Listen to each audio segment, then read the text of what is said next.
guy that put it together for me. This is not my strength. But let's assume you wanted to make a daily percent profit. Let's assume on one day you wanted to make 2% in your entire account. And let's say you have an account of, I don't know, 5,400. Okay? And again, we're assuming a 100 to 1 margin. And let's say you want to make 2% for the day and you only want to take one trade. Does everyone understand those parameters so far?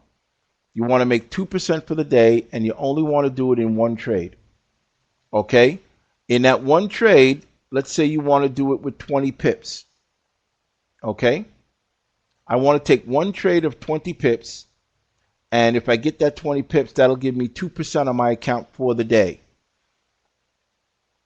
It is realistic to make 2% a day, Ron, but what becomes unrealistic is when people try to stretch the envelope.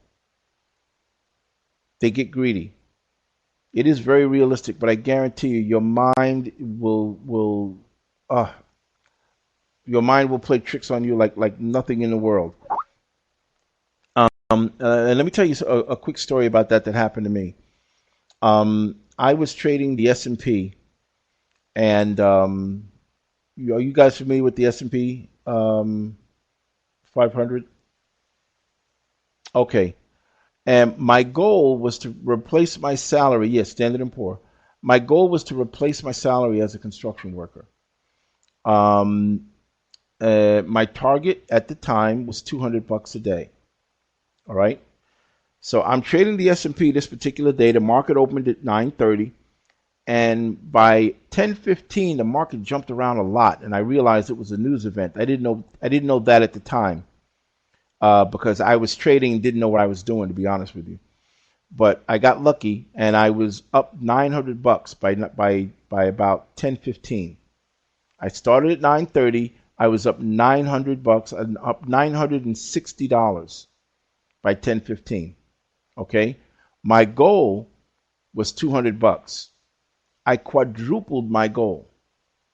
Okay, now here's where the problem came in: the psychological issue. One little guy was sitting on my left shoulder telling me, "Hey Lou, go for $1,000. See if you can make $1,000 a day." All right. The other guy on my right shoulder was saying, "You fool, you made your money. Turn the computer off and go walk the dog or do something. Don't mess around." So these two voices kept banging back and forward in my brain. Okay. So I guess you know the outcome of this story. You know what I did. I kept trading. And now check this out. In 6 minutes, I gave back all of that $900 plus $1,000 of my own. All right. Best lesson I ever learned. Best lesson I ever learned. Okay. And it only cost me $1,000 because that 900, I never took it, so it wasn't mine anyway. If you understand what I'm saying, I never pulled it out of the account. So I've learned. So yeah, to go back to your question, it is realistic to go for 2% a day, but trust me, until you get your mind right, the greed will cause you to overtrade. Yeah, that one trade turned my whole thinking around. Because when I saw how fast it could vanish, Ravinko, okay, so that turned it around. But I want to go back to the oh, Phil, thanks for posting that. A couple of people have asked me about that interview, and I didn't know where the hell it was. Because you know what it is, I've got like a full life after the charts, and I often don't get a chance to watch my own videos and all that, and I'm going to rearrange that this week coming up to make that schedule my time better so I can get all this stuff done. All right, is that the first interview of Phil or the second one?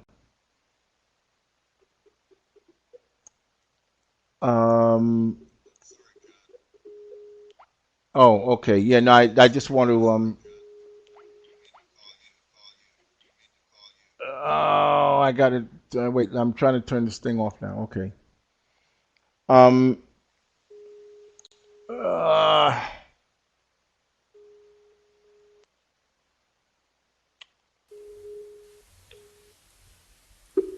hang on, guys. I hit the link and it's doing crazy stuff. Um. Okay, Tap is asking me. Okay, Ron is saying, but sometimes you have to have those plus 4% days in order to compensate the break-even days. No, Ron, you don't have to. Okay, you don't have to anything. Because the minute you get into that thing where you have to have the 4% days, what's going to happen psychologically, you're going to have a couple of days that may not be great, and then you're going to force yourself to try to get a certain number the next day, and that's going to cause you to make bad decisions. Because now you're saying, I have to. You got me? And what I'm saying is take what the market gives you, and if you're patient, you'll get what you want anyway, because the market, the money is there every day. But as soon as you say, oh, I had 2 losing days, I have to make it all up today. The minute you say that, you're heading down a dangerous path. Do you understand that, Ron? The thinking around trading is really, really different than anything else you've ever done. Okay? Phil, this one, is this the one with the blue charts? Phil? Yeah, Daryl, turn your mic on if you have something you can add to it. ERM. Phil, this interview, this is not the one where I talk about wedges and all that, right?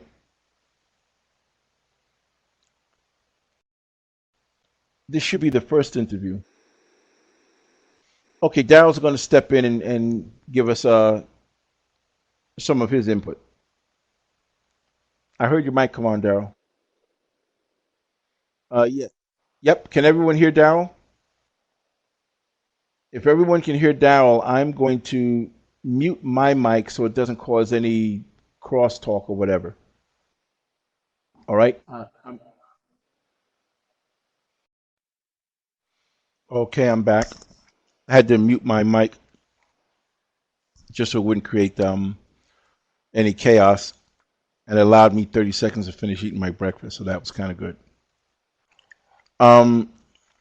Okay, Raul is saying you need a large amount of capital to make your pip worth $500 to $1,000 with 3% risk. Yes, you do, Raul.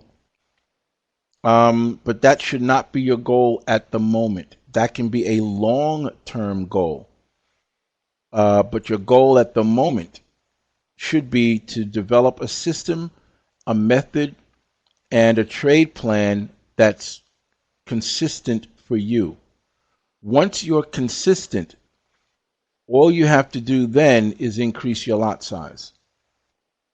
You got me? If you know you can get 10 pips a day, if you know, and by know I mean you have a high probability or good sense of confidence that you can get 10 pips every day, then at that point it's just a matter of increasing your lot size. Do you understand what I'm saying? But get yourself to the point where you can do that with some sense of regularity, and that's when you can start allowing the big money to come into you. But again, I'm a firm believer in controlling your risk. That's why my numbers may seem very conservative. You'll see other people will give you lots of pie in the sky numbers, okay? And I get that, and it works for them. More power to you. You go ahead and do it. But none of that pays my bills. I have to work with what's going to pay my bills. So my particular trading plan, my particular setup, my particular way of doing things works for me. And what I can help you do is tailor it to fit you. Do you understand what I'm saying? Your trading plan should fit you the way a tailor fits a suit to you. All right? That part I can do. And I can help you look at a number of different methods and systems and all that to help get you there. All right?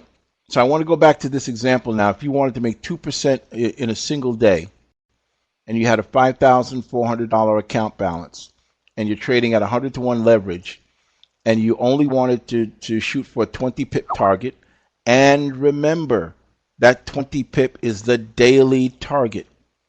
So you can take 2 10 pip trades. You could take 4 5 pip trades. Okay, just remember that. That's very important. But at the end of the day, you want to get 20 pips. Then what this tells you, when it says daily lots, that means you take one trade at 0.54 lots. So basically, you trade a half a standard lot, and if you hit your 20 pip target, you will have earned 2% on your account for the day. Is that clear to you guys?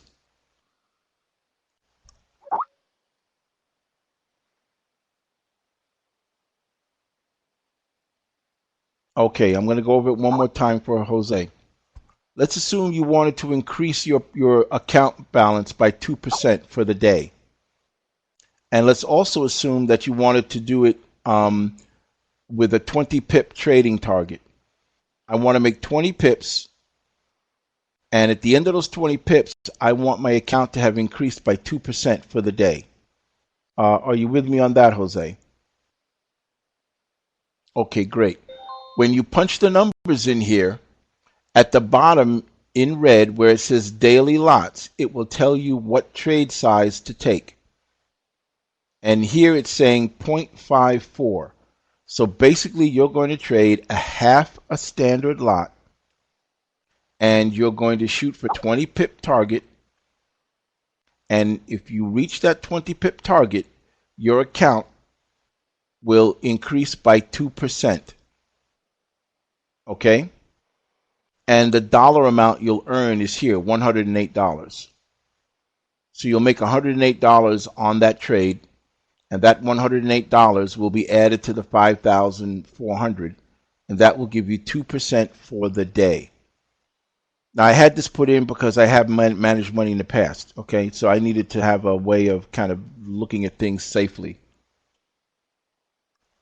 Because managing your own money can be tough enough, but believe me, when you have to trade someone else's money, I get triple careful. All right? Now, suppose you wanted to make 2% for the month.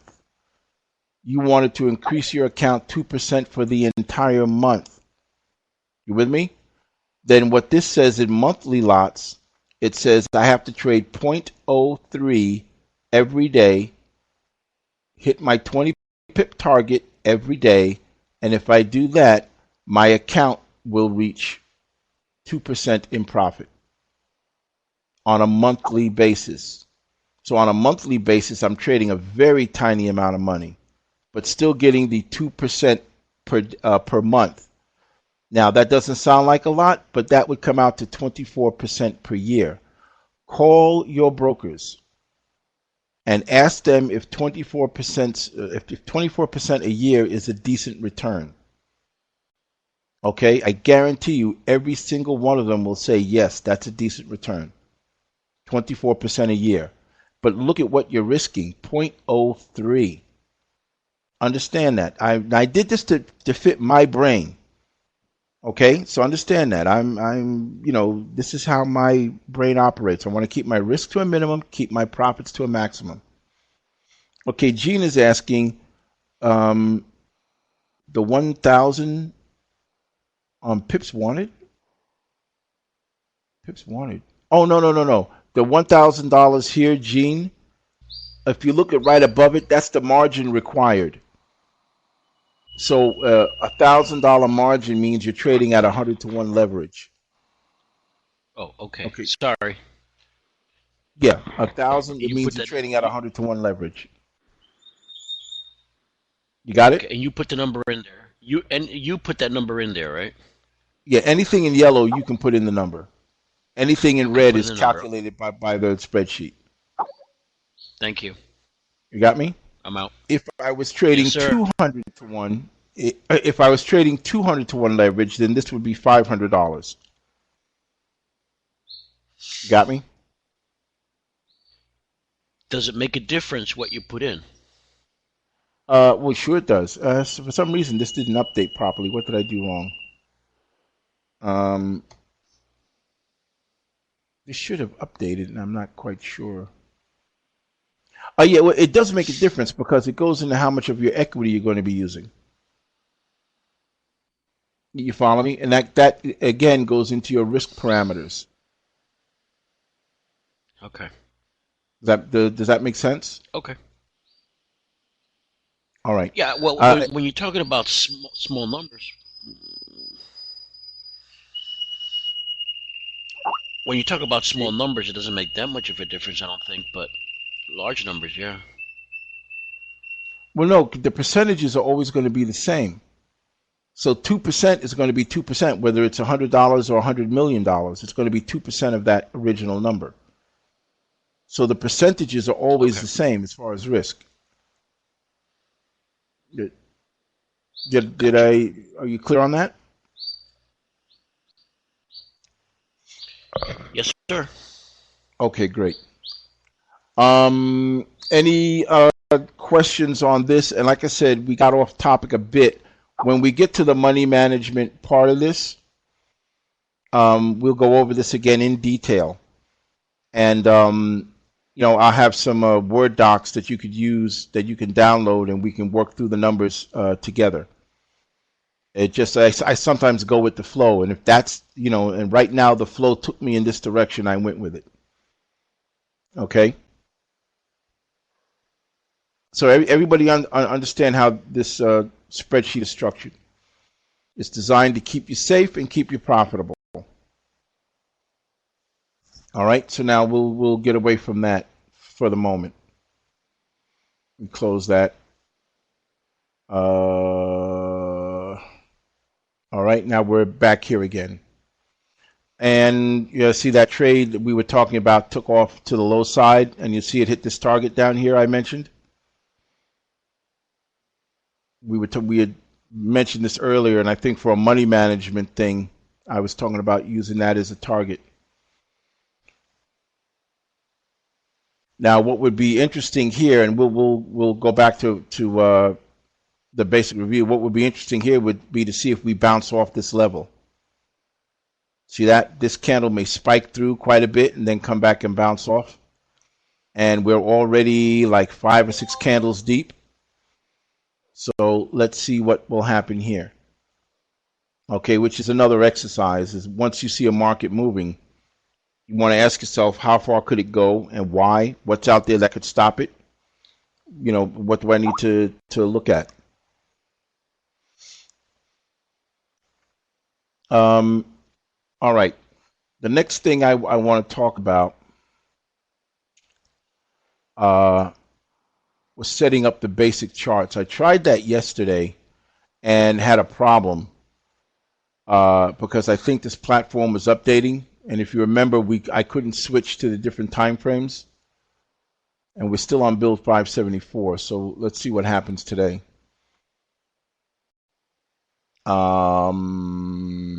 Now, if I minimize these, this is how this used to work. I can minimize these and then only expand these. Okay, now it's working for some reason. All right, yesterday we talked about how to set your charts up to look for trades on a daily basis. Yeah, I'll get that sheet to you when the time comes.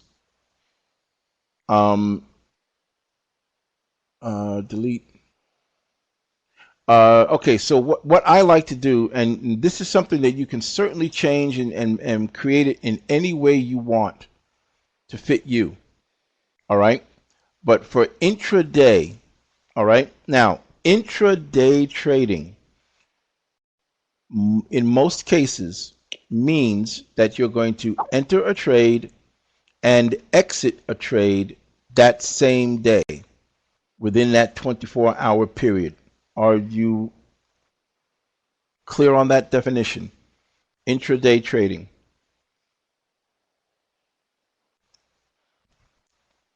Okay, great. Intraday generally is taking trades on time frames down at the 1 hour, the 15-minute, the 5-minute, with the intent of being out of the trade by the end of the business day. Most intraday traders are looking to make money right now. They want to make money on a daily basis. All right? And this is where most Forex traders start, intraday, because they're either looking to replace their salary or they need some extra money for household situations. Okay? This is where most intraday traders start. Most day traders start. I just want to show you something on this. Another lesson that we went over. You see, we have the push down, the pullback, and if we measure this drop, all right, we could realistically expect that much drop on the second leg, okay, and this could very well head that way. And we also had an opportunity to take half the trade off right there in the middle of that. So I just want you to see that these patterns are repeatable, okay. This is also a flag. I'm not happy with this one supersized candle, but it's also a bit of a flag pattern. All right. So just as I see it, I'll point it out. So now what I generally like to do is I like to set up profiles of my different charts. So file, new chart, and Forex, and I'm going to go euro dollar, and then window, tile vertically. Okay. So now I like to have 4 charts open. All right. The first chart, which is the one in the back here, is my 4-hour chart. My next chart is the 1-hour chart. The next chart is the, this should be a euro dollar. Or I have euro yen and euro dollar. Let me just fix this. Let me make all of these euro dollar charts. Okay. So I have and this should be a 5-minute. Okay, so I have a 4-hour, a 1-hour, a 15-minute, and a 5-minute. Now, I like these because each one of these is 4 time frames larger than the next one, and it gives you a good perspective on the market. The only one that's a bit different is the 15 and the 5.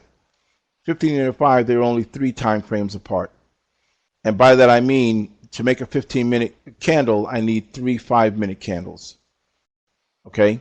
But all the others are 4 time frames apart. So in order to make a 1-hour candle, I need 4 15-minute candles. Okay? Now, once I have this set up, and I have my template set up, and I'll get to the template.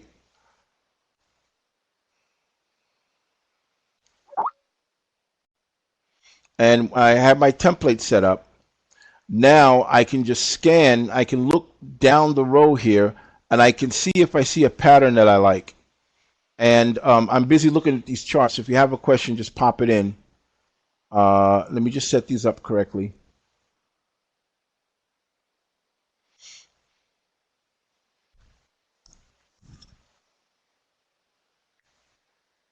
Okay, Jose, one more time I explained that. Manuel 2 said no daily. What do you mean by no daily?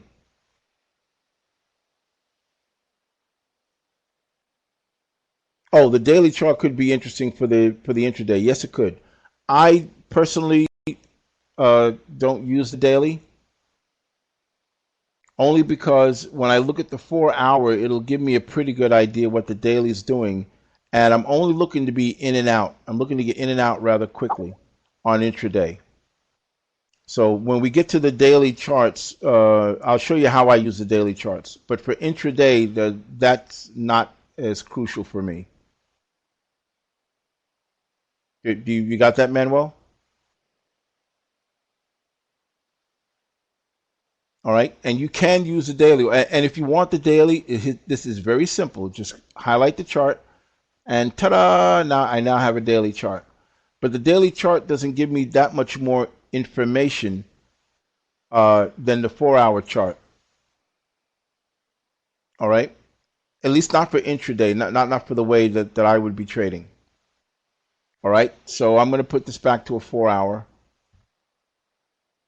All right, I know how to um, do that. Okay, Manuel, I don't know if you're one of Joe's guys.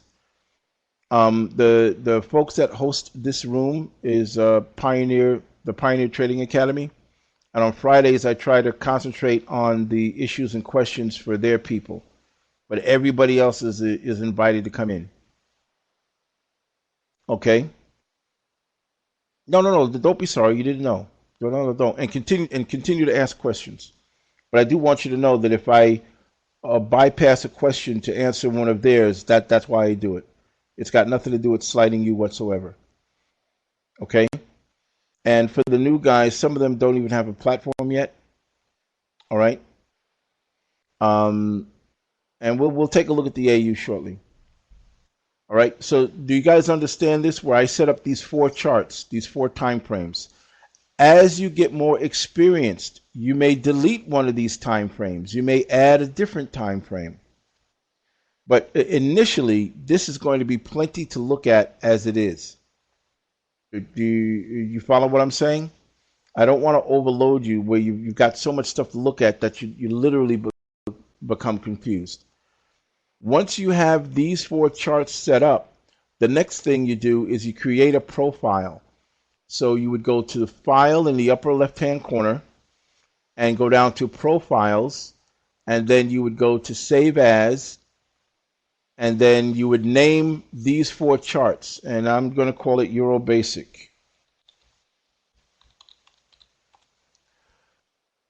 All right. Now what I want to do, let's say I wanted to make a pair of these charts pound yen. For those guys that are not familiar with MetaTrader 4, when I find the name of the pair here, I just drag it into the middle of the chart and it changes the chart. It doesn't change the time frame, but it will change the symbol. And I'll do that here. And you see this now becomes pound yen 15 minute. And this now becomes pound yen 1 hour. And this now becomes pound yen 4 hour. And then I'll go here and I will create another template, profile. File, profiles, save as, and this will be, I'll call this GJ Basic. All right, is that part understood?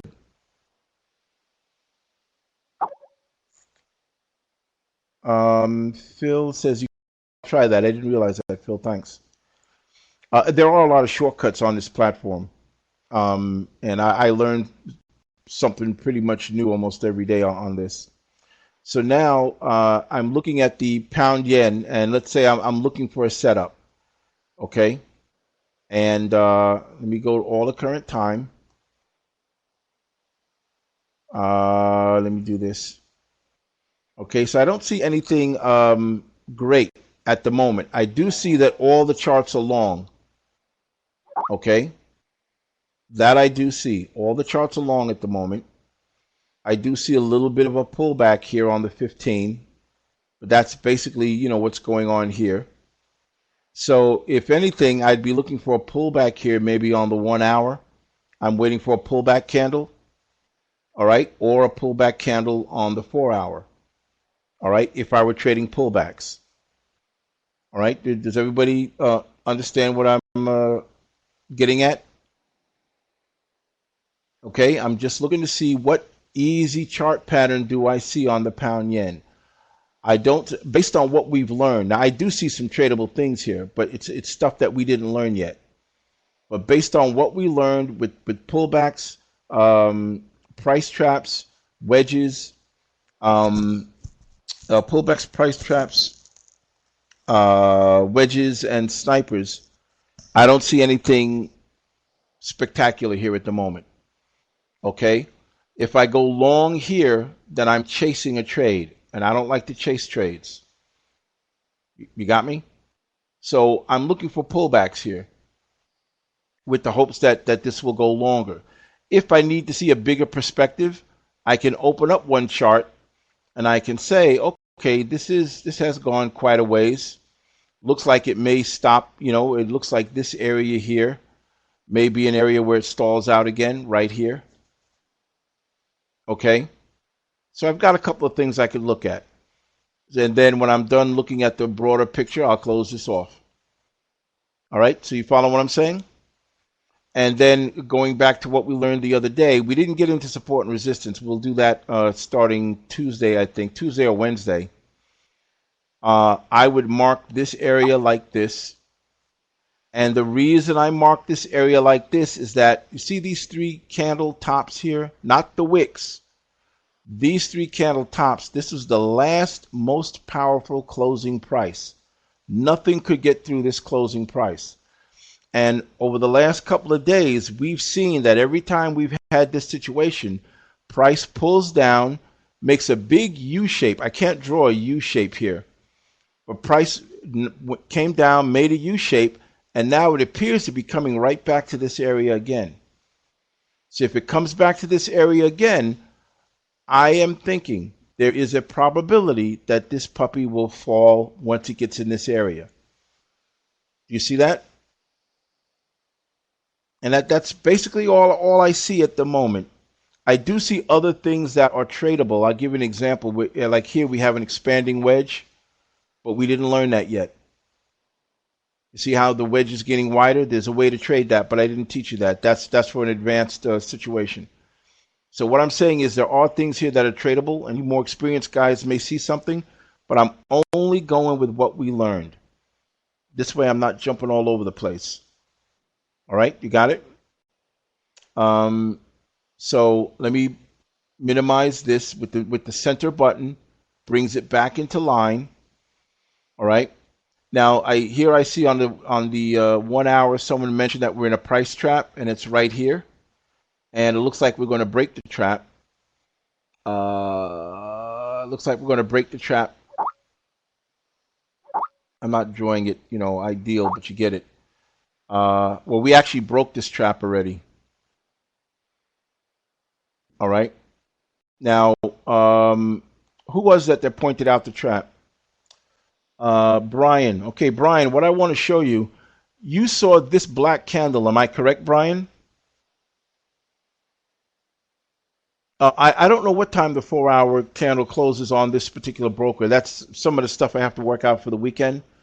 Because when we do long-term trades and we do weekly trades, there are a couple of setups that you can use to set your trade up on Sunday night or on Monday morning, and you just let it run all week. But you need to know a bit of information about when the 4 hour and 8 hour candle closes and all that. So I haven't gone into that yet, Jim. All right. And plus, I'm waiting for this damn broker to update to 600. Okay, Brian, you were looking at this black candle. You see that? That was your price trap. Am I correct?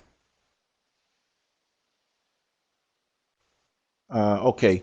Now, if you remember, I said sometimes when we have a price trap, we may get a smaller price trap inside that one.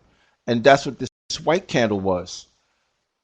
This was a smaller price trap inside the big one. So we eliminate the big one and we come down to the smaller one.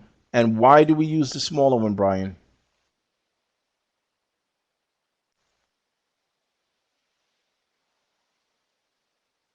Thank you. Lower risk. Now, again, this is my way of doing it. I'm not saying you have to do it that way. But I prefer a tiny stop and a big take profit. All right? Joe's guys, Gene, J101, Raul. Did you guys see that? Okay, great.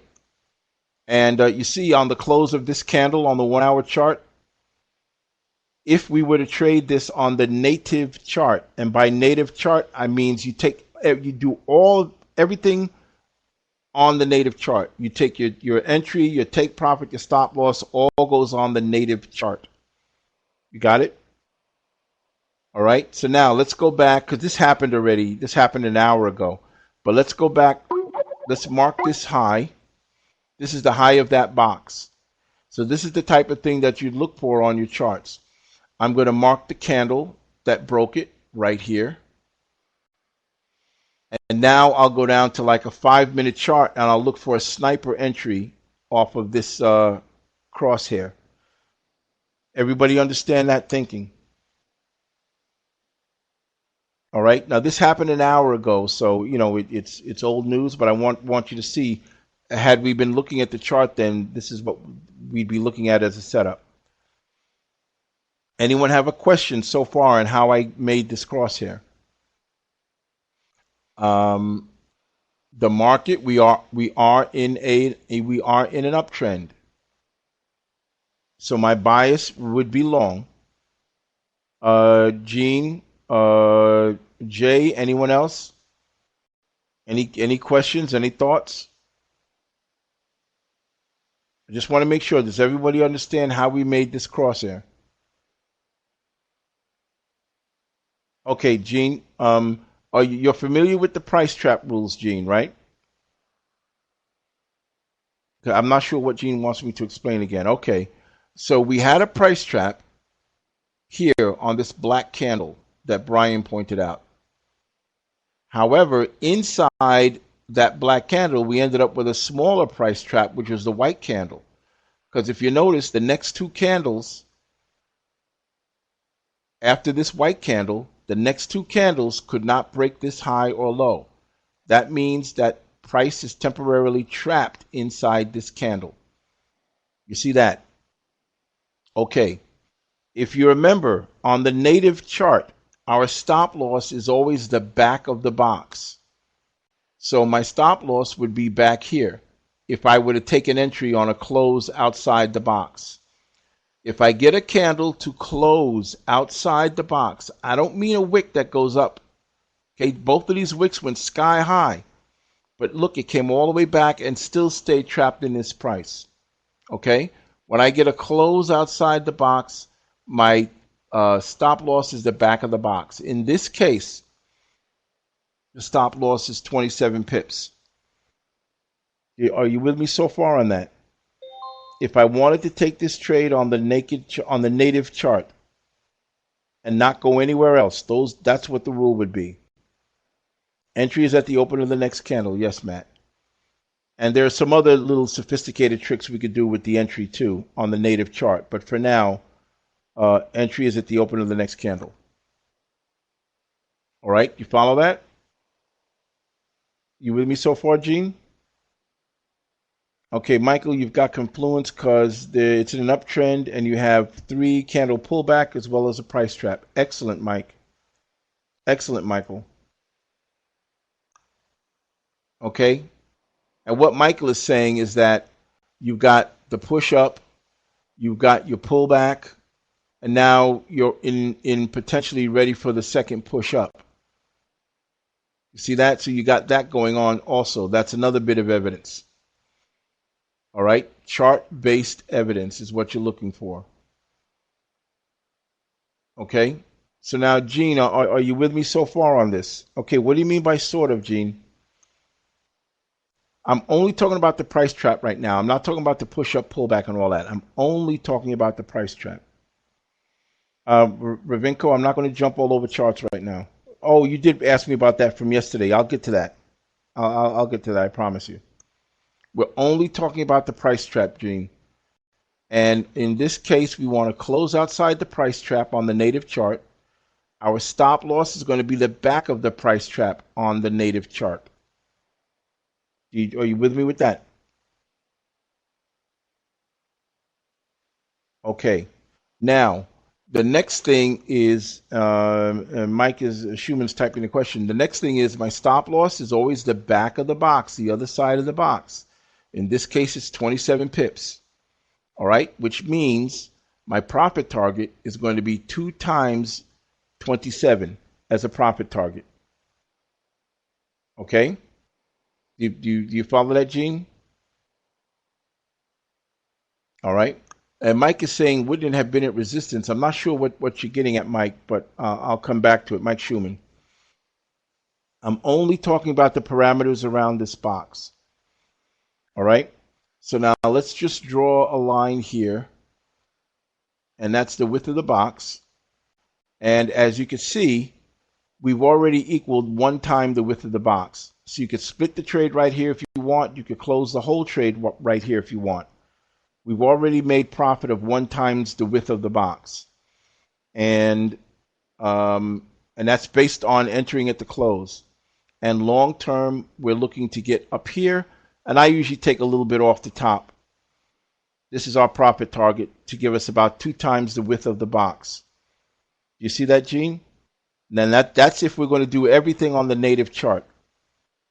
Okay, if we're not going to go down to a lower time frame chart, if we're only going to do this on the native chart, this is how it would have set up. All right. Now, we do have another method to try to get into this trade and save ourselves a few pips of risk, and that's by using a sniper trade. Okay. Now, Mike is saying last 2 swings high made a double top. Mike, I'm not talking about any of that. I'm only talking about the parameters and the situation of trading a box, a price trap. Got it? The other stuff I'll add to it later. I'm only trying to help Gene worry about the rules of the price trap. There's a whole bunch of stuff on the chart I could point out, but this is only about the price trap right now. So you with me so far, Gene? Yes, and Mike, you're right. You're thinking location, location, location. I get that. Gene, are you with me so far? Oh, this ice melting. We've got snow and ice like you wouldn't believe here in New York. Yeah, Gene, go ahead. Quick question.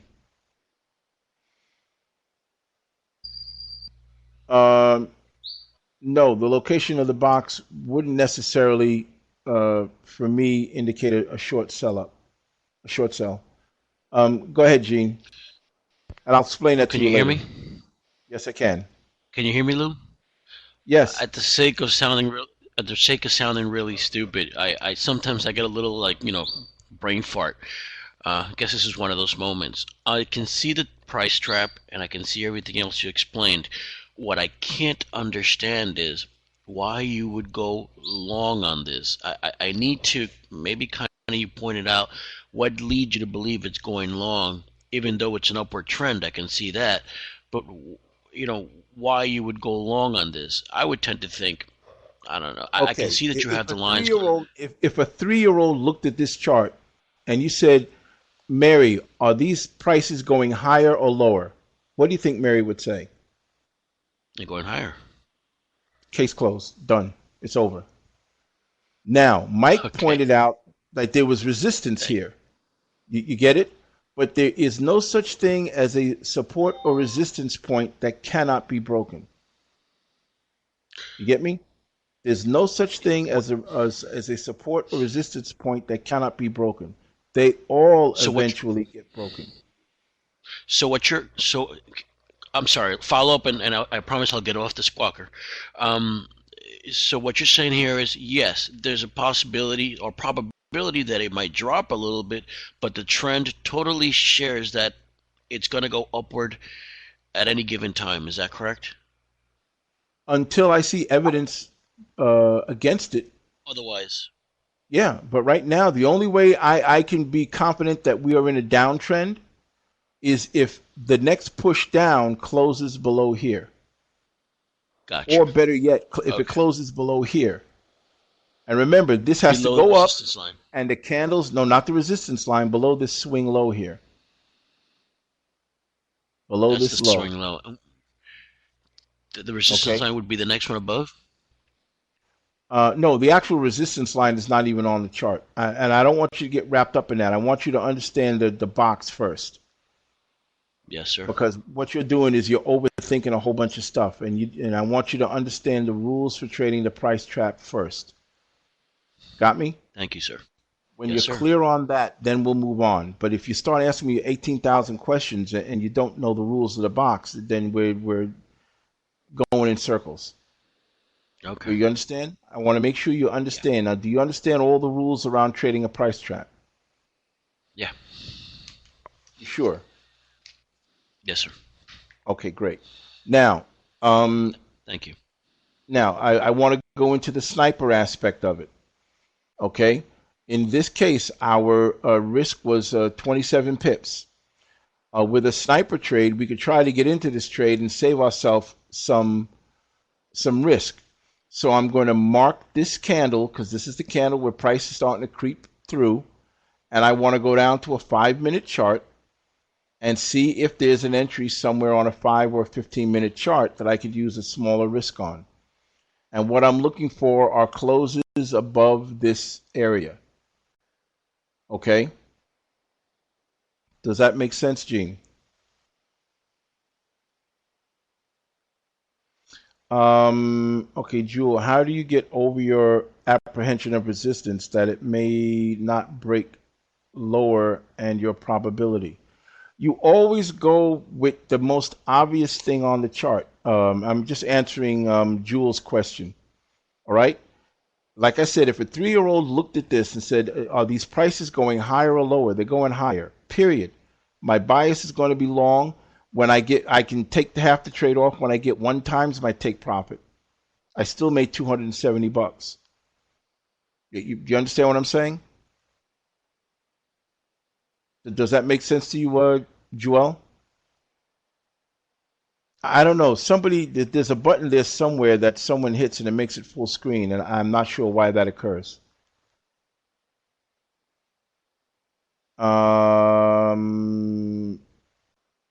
All right, and it's a matter of just looking at the chart and grabbing what's there to be grabbed. Now, having said that, where are my take profit lines? Are they still on here? I want you to see something. I know that this resistance is out here. I can see that high. You get what I mean? And I could certainly say, well, you know what? I'm going to take this box long because the market is long, and I'll take as many pips as I can until I get near this high. Do you understand that? You take what the market, yeah, Calzone just said it again, take what the market gives you. Take what the market is showing you. You get it? Yeah, in this case, if I took it off at the first, I would have gotten 1-to-1. And I could have split the trade right there and then moved my stop up to break even. Now it's a free trade. Now I can leave the other half running. Like we did the other day on that trade we took the other day. Remember when I split the trade when it was up $150? And then I let it run overnight on the half a pip? And then overnight I monitored the trade and I kept sliding my stop loss up higher and higher and higher. Okay, cool. So Gene, you're on board with the box trade. Now I want to go down to the Brian. Well, let me go into the sniper. Yeah, exactly, Brian. Maybe 2-to-1 with a sniper entry. So let's go down to like a 5-minute chart.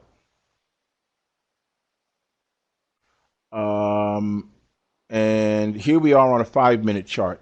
Now remember, I want to get a signal above this line somewhere. So in this case, this could have been our entry here. Our stop could be down here, and it's 21 pips. We didn't save very much.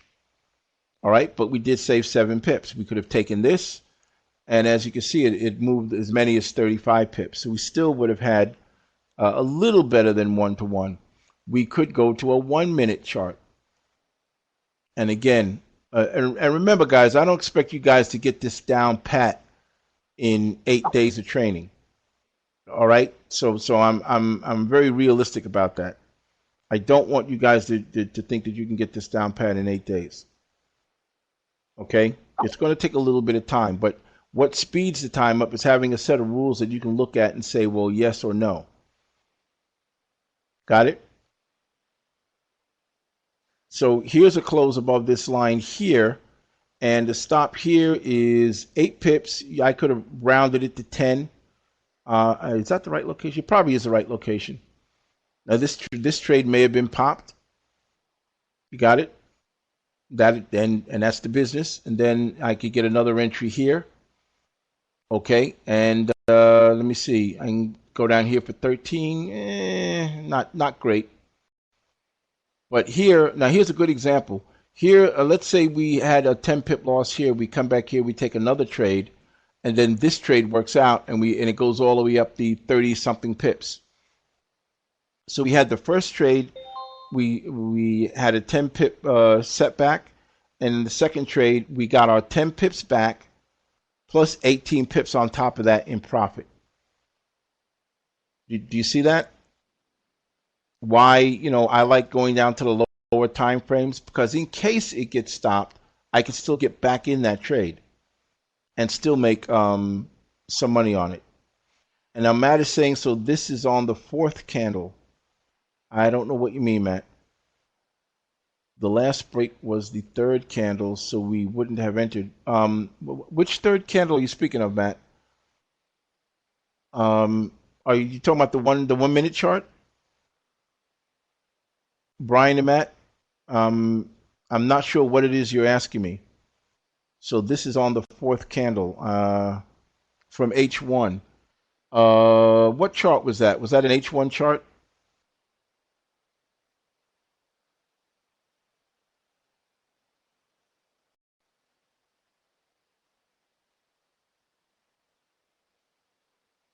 Yeah, okay, Matt, you need 3 candles to make a verified trap. So we have the white candle here, and these 2 candles, now it's a verified bona fide trap. And we're looking for a close above this level. Okay?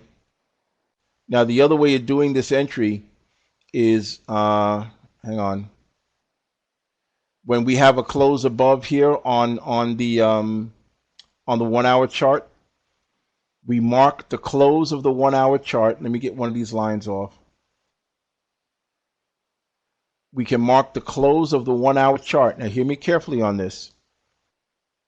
We mark the close of the 1 hour chart because the open of the next candle will be our entry. And then we can move over to the open of the next candle. And then what we can do there is wait for an entry above this line. Okay, now why we do it this way is in an uptrend. Okay, here's a $64,000 question, gentlemen. In an uptrend, which candle wick gets formed first? In an uptrend, which candle wick gets formed first? Okay, Brian got it right on the nose. Matt is saying low. Mike, you got it. Jose, yes, the bottom wick. Correct. Okay, when you're in an uptrend, when a brand new candle starts and you're in an uptrend, the first thing the candle does is it makes the bottom wick. You got me? So in order to not get caught in this bottom wick, we mark the closing price of the prior candle, because the closing price of the prior candle is usually almost identical to the opening price of the next candle because it's only 1 tick away. Do you see that, Jose? Okay. So now we're waiting for an entry above this line because by the time we get above this line, this bottom wick is done. And now we can use a really tight stop. So let's go here. Now we go back to the 5 minute or the 1 minute, whatever. We'll see which one looks the best. Okay, so now here's our entry right here. And our stop can go down here. Now it's 15 pips instead of 20 something pips. You see that? Does that make sense? We want to take a trade above this line. All right, and in this case, what did we got? It went up as much as 30, and we had about a 15 pip stop. So again, if you're looking for twice the width of the box, we certainly would have made one times the width of the box and saved ourselves a few pips in risk.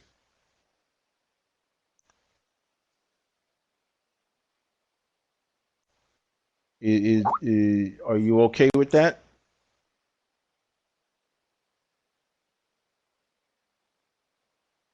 Are you basing this on taking entry on the break of the first bar or break of price trap? It can be either one, Daryl. It depends on which one gives you the best look. If you're concerned about, now some people can't stomach watching price go against them. You know what I mean? It drives them nuts. And if you're that type of person, then wait until a break of the closing price of the prior bar.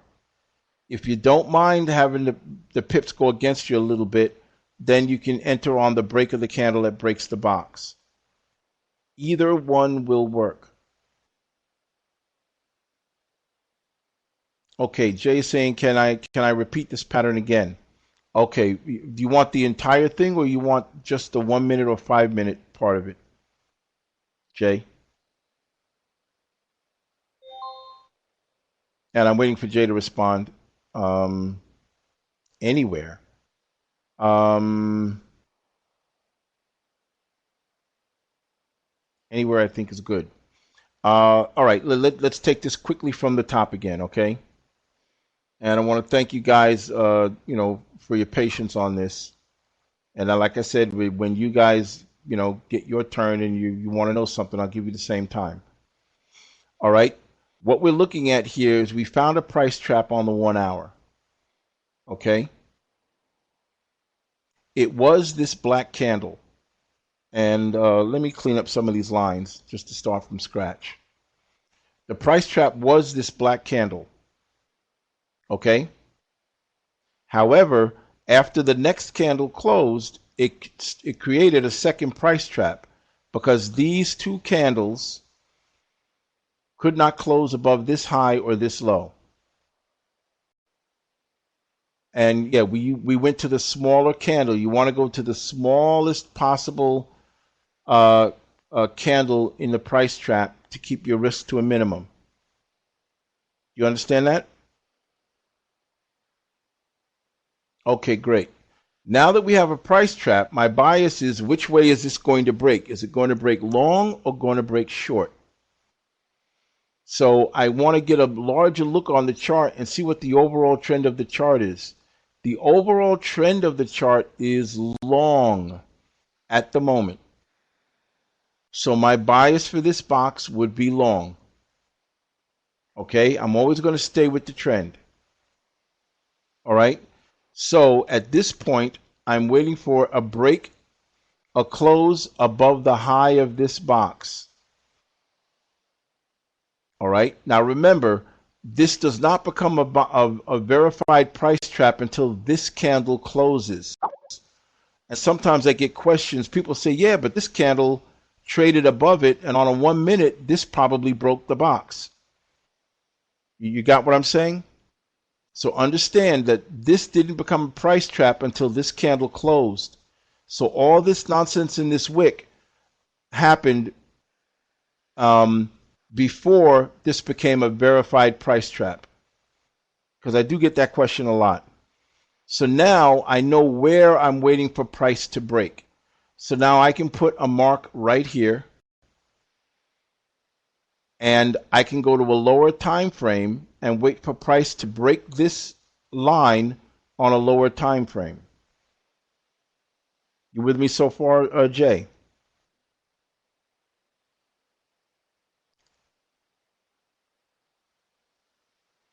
Okay, great. Matt, yeah, I generally don't short a box in an uptrend unless there's chart-based evidence and a lot of it, okay, to tell me to go short.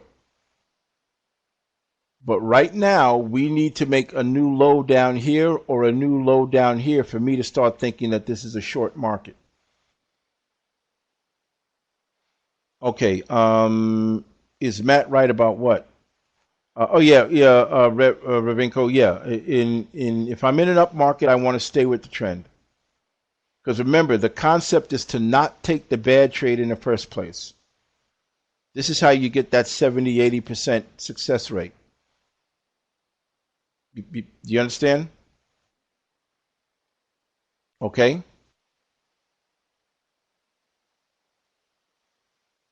All right. So now on this box, we're looking for a close above the box. Now we could do this on the native chart, meaning the chart we're on, the 1 hour. But double tops in 80% fail breakouts.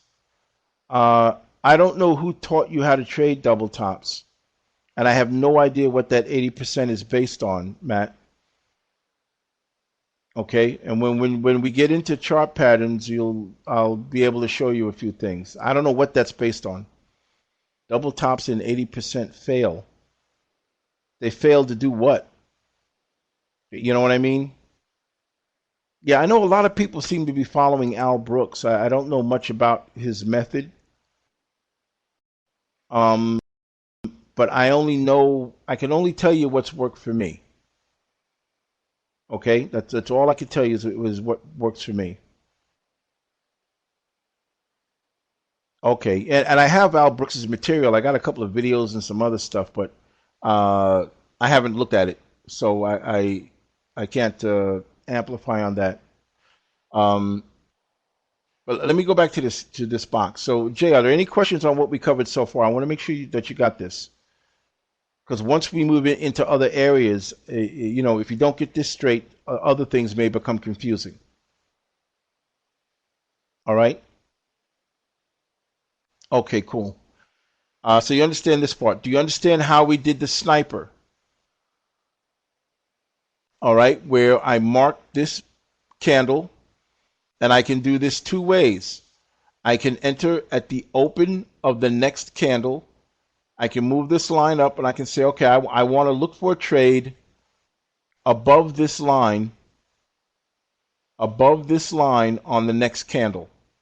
And the reason I want to go above this line on the next candle, I want to let this bottom wick do its thing, be finished, and then when price gives me a nice pattern above this line, I could take the trade with a small stop, because there's less of a chance that I'll get a pullback down in here. You follow me? If you know that most candles are going to make pullbacks, you can adjust for it. All right? And this is what I mean where on these trades, you're going to pay either in time, where you wait for the setup, or you're going to pay in risk, and you're going to say, you know what, I'm going to jump this right now. I'm not going to wait. But either way you pay. Now, which way are you most comfortable in paying with? Paying in risk or paying in time? All right? There's no right or wrong answer. That's a personal preference. I would prefer to wait for the setup. All right? The reason my bias is long is because the entire chart is long. There's nothing on this chart that's got any hard evidence to go short. Okay, now I do know we have these double tops. I'm aware of that. You got me? But that won't stop me from having a long bias, because I can take this trade long, and I can trade until we get right up to the top of this wick and grab that money and get out, since I know that might be a potential problem. All right?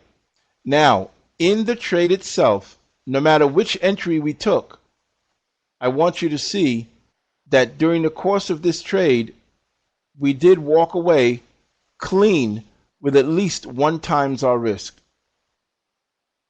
We got it, and we had room to spare. So this certainly would have been a winning trade. You follow what I'm saying? Either way, I stayed with the trend. You got me? Yes, I see that this is resistance out here somewhere. But when this box set up, I'm taking it long because the market is still long. You follow me on that? Now, I want to go back to something that Mike Schumann pointed out, which was very, very sharp, Mike. How would I have looked at this price trap in here? And that would be this one.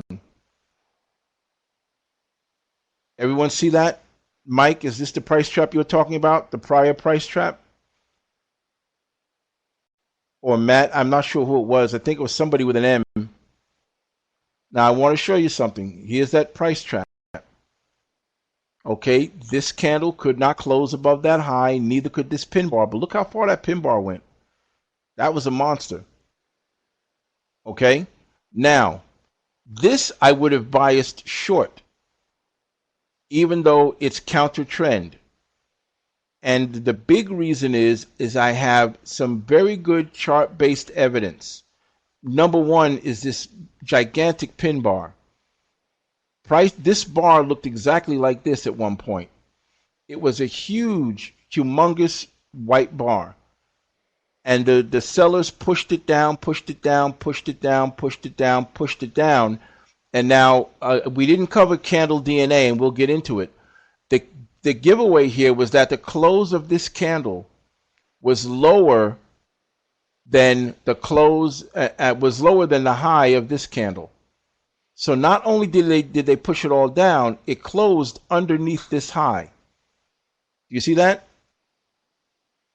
And it happened at a prior place where I would expect it.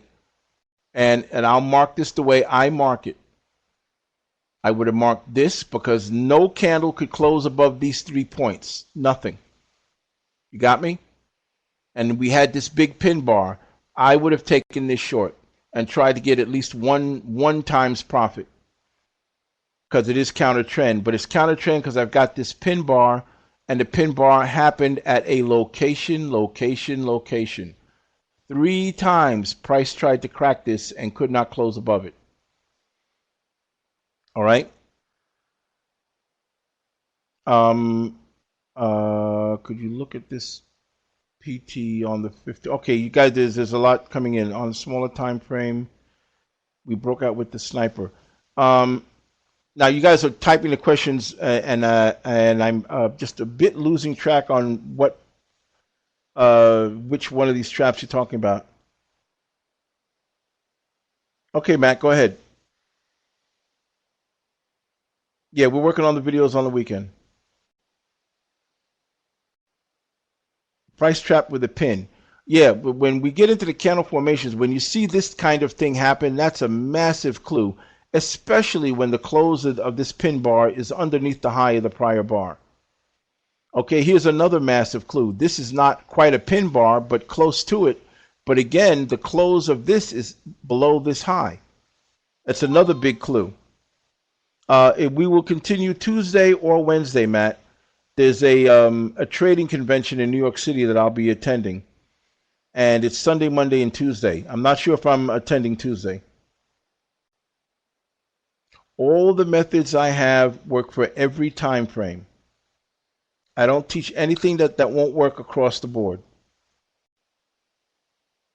The price traps are just a small part of what I do. All right. And Jay is saying, can we attend? Can you attend what, Jay?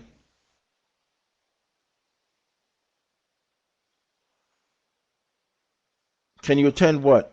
Jay is asking me. Yeah, in New York City, there's a traders convention at the Marriott Hotel in Manhattan on 45th Street. And all the major brokers will be there. And all the major vendors, the booksellers, and everything else. And it's Sunday, Monday, and Tuesday, and I'll be there. All right. I go there to learn, and yeah, it's free. You can just go in and sign up, Jay. Okay. Okay, Zara, take care. Hope to see you too. Okay, let me go back to that. I did promise him that price trap. Can you tell me what time frame it was? Ravinko? What period, what time frame?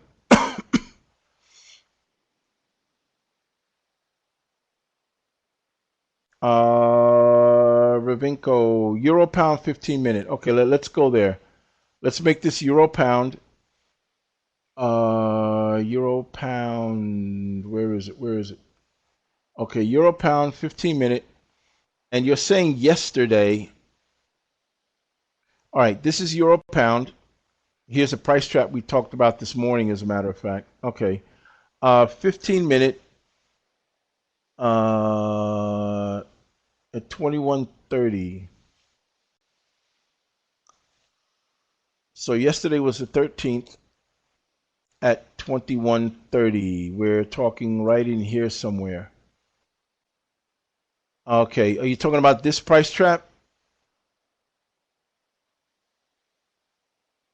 Ravenko? 9:30. All right, someone put in 21:30. Oh, 9:30 a.m. I don't know what the offset on this broker is. Do you see the price trap you're talking about on this chart, Ravenko? Was it 09:30 on this broker or your broker? Yeah, I know. You're talking 9:30 a.m. Eastern time.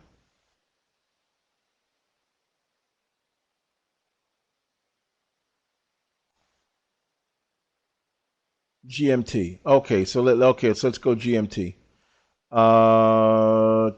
You're talking in here somewhere?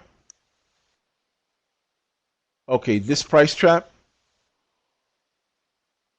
You talking about this one? That's 930. Ravinko? Ravinko, just type one letter Y if this is the price trap. Okay, great. So let's draw this. Okay, there's our price trap. All right, what is it that you wanted to talk about? I see this. Now I also see inside this price trap, we made a smaller one right here. And then we made a smaller one right here. Um, okay, yep. Happy Valentine's Day to everybody here, to all the ladies here. There are some really beautiful people here, some really beautiful ladies. And I want to wish them the absolute best today on Valentine's Day. Okay, how do I analyze it? Ah, boy, I wish I understood. Okay. Well, the first thing I'd look at with this price trap, I just want to see, is it happening somewhere that makes any sense to me? I'm on a 15-minute chart. Let me mark this. Let's look back in the past somewhere. Well, we've got some consolidation here. All right. So that would give me a bit of an indication. All right. We've got some consolidation. We are currently in a downtrend. All right. So my bias on this would have been to take it short. All right. I try to stay with the trend because it's very long till breakout. Yeah, it was a long time for this breakout, but if it doesn't, here's another thing too. If the price trap doesn't break out in a reasonable amount of time, and I don't have a set number for it, if the price trap doesn't break out in a reasonable amount of time, I would walk away from it and look for something else. Also, there could have been a better setup on another chart. But my bias on this would have been short, but we wouldn't have gotten a trade until this candle. You see that? We wouldn't have gotten a trade until this candle.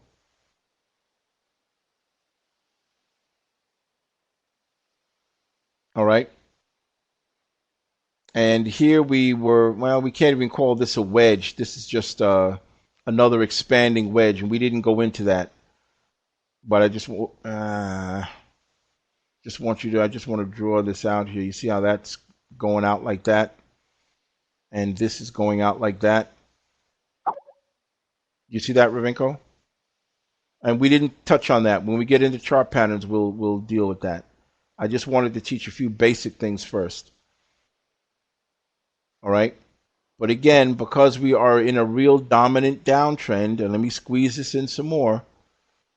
Yes, we're in a downtrend from way up here. I mean, this is a down chart. There's no question about it. So my bias on this would have been short, but this trade didn't kick in until this black candle here. Okay? Don't fight the trend, because remember, there are billions. Well, the Forex market right now, the last estimate I heard is that it's close to $5 trillion a day is how much money is exchanged in the foreign exchange market. So this was several billions of dollars to make this move down. I don't fight billionaires. Do you understand what I'm saying? And again, it's about not taking the bad trade in the first place. You want to try to take the smart trade the first time. Now, Mike is saying in some past examples, I believe that we would determine that the current trend is up due to the recent highs and lows. Well, no, Mike. Okay, because we don't have enough evidence here. I'm still going short on this. This is just way too much evidence here for me. If I look at the short, even if I follow this trend line out, even though we couldn't see these, if I make another trend line in here, I mean, this market to me is still short. You got me? Lewis called Traders Forum. I'm not sure what you're asking me, Jay. I broke the one you just moved. It broke the one you just moved. What, the trend line? Here, Mike, you're saying it broke this trend line? Yeah, it did, but it didn't break this high. So just because it broke the trend line doesn't mean it's going to be an uptrend. It didn't break this high. See that? We need to close above that high, and we didn't. We hit the high right here and came back underneath it. Over the weekend, it's called the Traders Expo. Someone posted the link to it. If you scroll back, you'll see the link. Okay, and then you can go there and register it. All right. Now, Mike, remember, one of the things that you had trouble with was trying to understand the previous highs, and it didn't close above the last dominant high. Remember when I was trying to teach you trend lines, you had a problem understanding the dominant trend line? If I draw that as a dominant trend line, underneath it I have other highs, but they're all lower than this dominant trend line.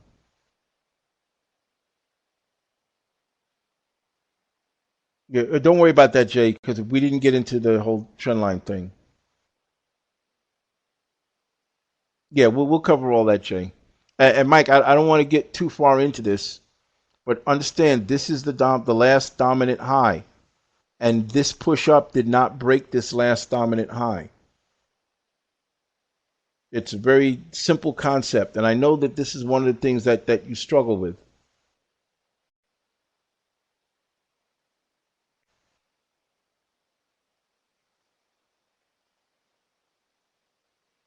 Okay, Ravinko, I'm glad that you feel your question was answered. All right. Tuesday is going to be up in the air because I'll be at that convention. Um, but I will post a note on the chat. So if you come in the room here,